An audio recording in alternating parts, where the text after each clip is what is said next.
Hello everyone, just a quick notice before we start. Now is the time to turn phones off before the ceremony begins. We meet here today to honour and pay tribute to the life of Harold Gregory Smith. Harry.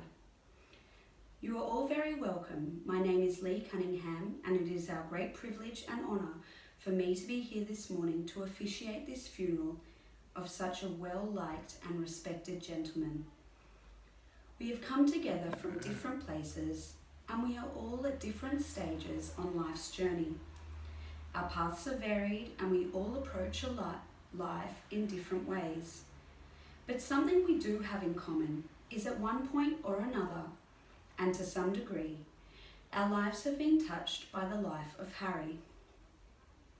It is only natural that we should be sad today, because in a practical sense, Harry is no longer in our lives. We come to ponder the life and the death of a truly wonderful man with both confused and mixed feelings. For in his dying, we have a powerful sense of loss combined with a recognition that, if death must come, it is a blessing in some way that it has come to Harry whilst participating in his most loved activity with his best mate right beside him. I'd now like to invite Tempest, Harry's daughter, to deliver a poem in memory of her father. This is Life Unbroken by Henry Scott Holland.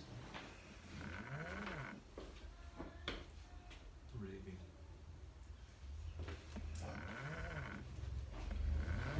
I never had the privilege of knowing Harry, but have spent some time with family and friends over the past week or so. However, I'm not going to use this as a platform for me to talk to you about him. I'm going to leave that to the people who really knew him, the people who really counted in his life, you, his family, and his friends.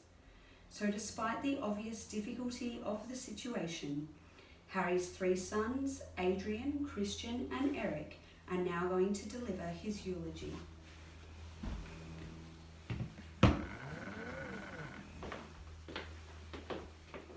Reading. Reading. Reading.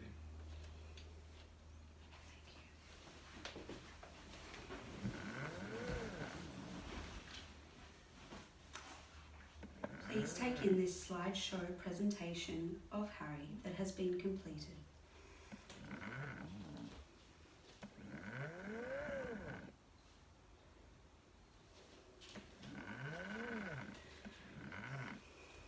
Harry's best friend Franco has asked me to read this.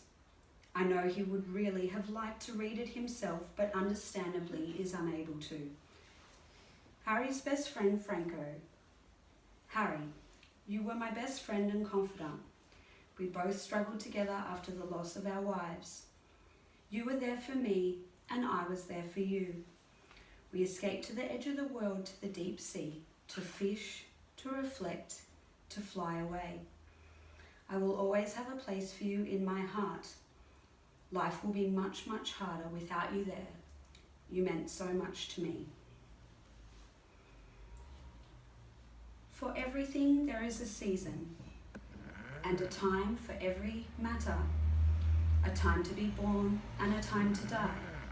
A time to plant and a time to pluck up what was planted. A time to weep and a time to laugh. A time to mourn and a time to dance. A time to keep silence and a time to speak. As we prepare to leave, let us entrust Harry's body to the earth from which he came. All life is formed of earth and returns to the bosom of Mother Nature. Earth to earth, dust to dust, ashes to ashes. Here, as we look onto his casket, in sorrow but without fear, in love and appreciation, we commit Harry to his natural end.